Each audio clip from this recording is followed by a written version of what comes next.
स्वर्गीय कांसीराम जी के प्रति अपनी श्रद्धांजलि अर्पित करता हूं।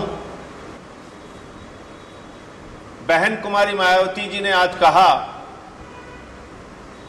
कि उत्तर प्रदेश में भी आम आदमी पार्टी चुनाव लड़ने आ गई है, लेकिन दिल्ली में जो कुछ भी इन्होंने कहा उसको पूरा नहीं किया। दिल्ली में कोरोना काल में इन्होंने काम नहीं किया और आपको याद होगा ठीक यही बातें उत्तर प्रदेश के मुख्यमंत्री आदित्यनाथ जी ने कहा कि आम आदमी पार्टी उत्तर प्रदेश में लड़ने आ गई है, कोरोना काल में इन्होंने काम नहीं किया। मैं याद दिलाना चाहता हूं बहन जी को, आज अरविंद केजरीवाल जी के नेतृत्व में वो दिल्ली हिंदुस्तान का एकमात्र ऐसा प्रदेश है जहां पर 200 यूनिट बिजली फ्री दी जाती है, 400 यूनिट बिजली आधे दाम पर दी जाती है और दिल्ली में इसका सबसे ज्यादा फायदा अगर किसी को है तो समाज के दलित, पिछड़े, शोषित वर्ग के लोगों को है। नंबर 1, दिल्ली के सरकारी स्कूल जो दुर्दशाग्रस्त थे, जहां पे टाट पट्टी पर बैठ के बच्चे पढ़ते थे, ऐसे सरकारी स्कूल जहां पे टॉयलेट के इंतजाम नहीं होते थे, ऐसे सरकारी स्कूल जहां पर लैब नहीं होते थे,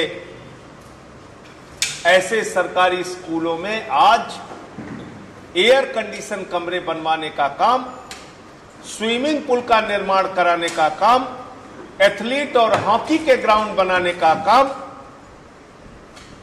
विश्व स्तरीय शिक्षा देने का काम अरविंद केजरीवाल की सरकार ने दिल्ली में किया और इसका भी सबसे ज्यादा फायदा समाज के दलित, पिछड़े, शोषित, वंचित वर्ग के लोगों को हुआ।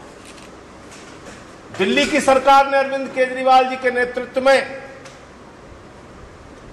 माताओं बहनों के लिए बस की यात्रा फ्री की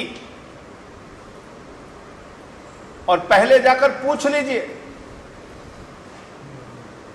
मजदूर वर्ग की माताएं बहनें जो मजदूरी का काम करती थी या दूसरे के घरों में जाकर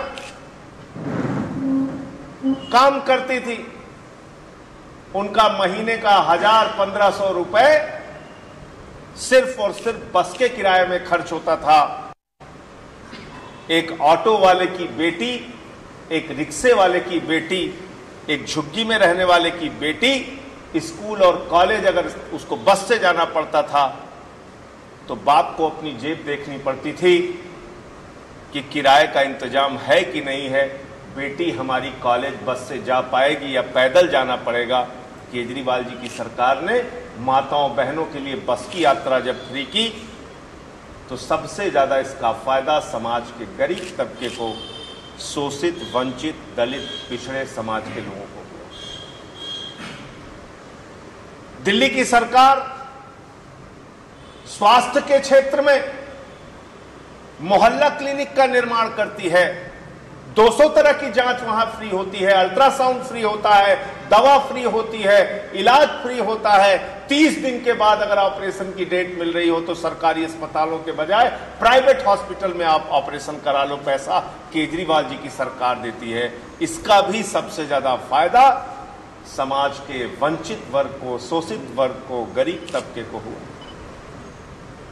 तो बहन जी से मैं कहना चाहता हूं, आपसे निवेदन करना चाहता हूं, मायावती जी आप कृपा करके जाइए दिल्ली, जाइए झुग्गी बस्तियों में, जाइए वहां पे जो अनऑथराइज्ड कॉलोनीज के एरिया है वहां पर जाइए, जाइए दिल्ली के लोगों से मुलाकात कीजिए और पूछिए कि दिल्ली की सरकार बाबा साहब डॉक्टर भीमराव अंबेडकर के सपनों का भारत बना रही है या नहीं बना रही है। दिल्ली की सरकार हिंदुस्तान की पहली सरकार है जिसने कहा हम सरकारी स्कूलों में बाबा साहब का संविधान पढ़ाएंगे, हम डॉक्टर बाबा साहब भीमराव अंबेडकर के रास्ते पर चलने का काम करते हैं।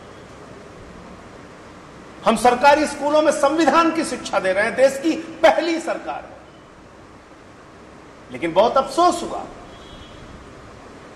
कि आज आप इतनी बड़ी रैली में, स्वर्गीय कांसीराम जी की स्मृति में जो रैली का आयोजन हुआ, उसमें आप आम आदमी पार्टी को लेकर सवाल खड़ा कर रहे हैं।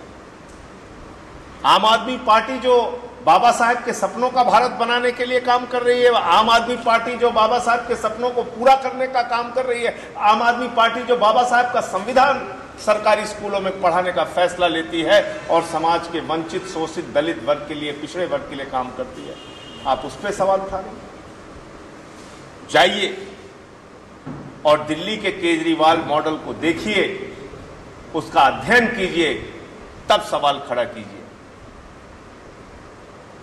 जो भाषा भारतीय जनता पार्टी बोलती है, जो भाषा आदित्यनाथ जी बोलते हैं, वही भाषा अगर आप बोल रही हैं तो कहीं ना कहीं आपके सवाल उठाने पर 1000 सवाल। आदित्यनाथ जी, मैं देख रहा था, उन्होंने एक इंटरव्यू में कहा आम आदमी पार्टी उत्तर प्रदेश में चुनाव लड़ रही है, लेकिन कोरोना काल में इसने क्या किया?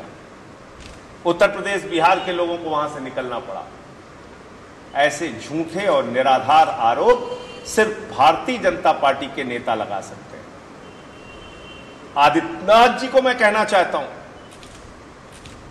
जाकर पूछिए दिल्ली के लोगों से, कोरोना की महामारी में अरविंद केजरीवाल की आलोचना आप लोग किस बात के लिए कर रहे थे?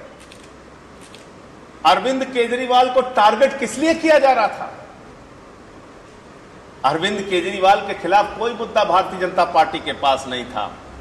अरविंद केजरीवाल के खिलाफ एक ही मुद्दा था, अरविंद केजरीवाल अपने 2 करोड़ जनता के लिए ऑक्सीजन मांग रहा था। ऑक्सीजन मांगना आपके लिए गुनाह है। दिल्ली के मुख्यमंत्री अपने क्षेत्र की, अपने प्रदेश की जनता के लिए लड़के, संघर्ष करके लिए ऑक्सीजन के इंतजाम की लड़ाई लड़ रहे थे। सुप्रीम कोर्ट, हाई कोर्ट तक लड़ रहे थे, सरकार से लड़ रहे थे कि किसी को भी ऑक्सीजन की कमी ना होने पाए, किसी को भी दवा इलाज में कमी ना होने पाए, बेड के इंतजाम में कमी ना होने पाए। छतरपुर के अंदर एशिया का सबसे बड़ा हॉस्पिटल केजरीवाल जी की सरकार ने बनाया, एशिया का सबसे बड़ा हॉस्पिटल कोरोना की महामारी के दौरान। दिल्ली में पहली सरकार थी जिस सरकार ने सबसे अधिक आईसीयू बेड का इंतजाम, सबसे अधिक ऑक्सीजन बेड का इंतजाम, दवाओं का, इलाज का इंतजाम,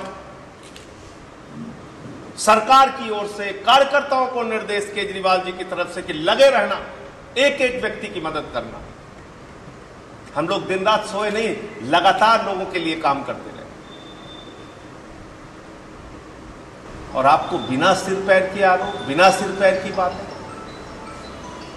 उत्तर प्रदेश और बिहार के जो लोग हैं उनसे जाइए, मिलिए और पूछिए, आदित्यनाथ जी उनके बच्चों को अच्छी शिक्षा, उनको मुफ्त की बिजली, उनको मुफ्त का पानी, उनको मुफ्त का इलाज, उनको मुफ्त की बस की यात्रा किसने मुहैया कराई? ये केजरीवाल के मॉडल ने मुहैया कराई। और सारी सुविधाएं देने के बाद हम मुनाफे का बजट देते हैं। लूटखोरी और भ्रष्टाचार नहीं करते केजरीवाल जी। तो इसलिए आप कह रहे हैं कि अयोध्या से प्रभु श्री राम का आशीर्वाद लेके हम लोगों ने अपने कार्यक्रम की शुरुआत की, तो ये बड़ा गलत काम कर दिया। क्यों भाई? मैं पूछना चाहता हूं उत्तर प्रदेश के मुख्यमंत्री जी से, क्या भारतीय जनता पार्टी का प्रभु श्री राम के ऊपर पेटेंट है? आपके राज्य में प्रभु श्री राम का नाम लेना भी अपराध हो गया, पूजा अर्चना करना भी अपराध हो गया, अयोध्या जाना भी अपराध हो गया। ये तो गलत बात है। प्रभु श्री राम सबके हैं, उनसे आशीर्वाद लेने,